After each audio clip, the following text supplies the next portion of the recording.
तो आज हम लेके आए हैं इतिहास के बारे में जानने से पहले हम सबसे पहले जानेंगे इसके डेट कैलकुलेशन के बारे में। डेट कैलकुलेशन को जानने के लिए सबसे बेस्ट है हमारा जूलियन कैलेंडर को समझना। जूलियन कैलेंडर, अभी हम लोग जो कैलेंडर यूज करते हैं उसको कहते हैं जूलियन कैलेंडर।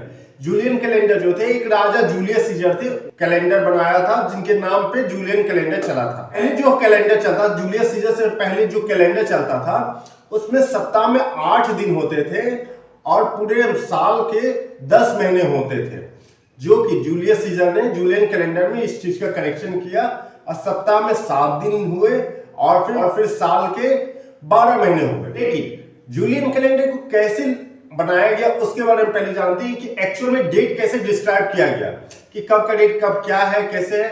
तो उन लोगों ने सब भगवान ईसा मसीह का जब जन्म हुआ था उससे पहले जो पीरियड चल रहा था और भगवान ईसा मसीह के जन्म के बाद जो पीरियड चल रहा था, इसे 2 पार्ट में डिवाइड किया गया। जो ईसा मसीह के जन्म से पहले जो पार्ट चल रहा था उसे बिफोर क्रिस्ट कहा गया। तो जो ईसा मसीह के जन्म के बाद वाला पीरियड जो रहा उसे सन या ईस्वी या फिर एनो डोमिनी या फिर शॉर्ट में एडी कहा गया। जस्ट लाइक कि अभी जो हमारा पीरियड चल रहा 2023, तो ये ईसा मसीह के जन्म के बाद का है, तो ये एडी में आएगा या फिर ईस्वी में आएगा। 2023 ईस्वी, 1990 ईस्वी, 1991 ईस्वी, 1992 ईस्वी, इंग्लिश में इसे एडी में कहते हैं, एनो डोमिनी। उसी तरह अब हमारा जो इसका जस्ट उल्टा होता था ईसा मसीह के जन्म से पहले का, जिसको हम लोग बिफोर क्रिस्ट या फिर बीसी या फिर ईसा पूर्व कहते हैं।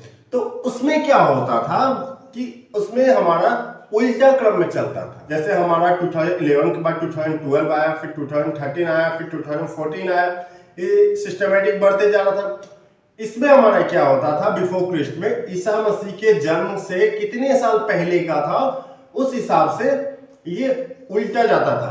जैसे इसमें क्या होता था, 2019 के बाद आएगा 2018, 2018 के बाद आएगा 2017, 2017 के बाद आएगा 2016, 2016 के बाद आएगा 2015, 2015 के बाद आएगा 2014।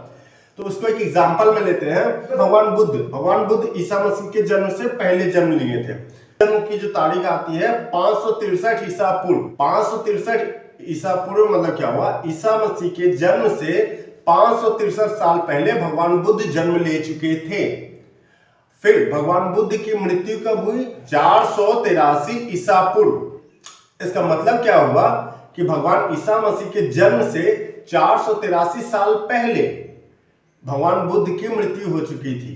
तो इसका मतलब क्या, जो उनका पीरियड ऑफ टाइम रहा भगवान बुद्ध का 563 ईसा पूर्व से लेके 483 ईसा पूर्व तक, तो इसी के जन्म से 563 साल पहले भगवान बुद्ध का जन्म हुआ था।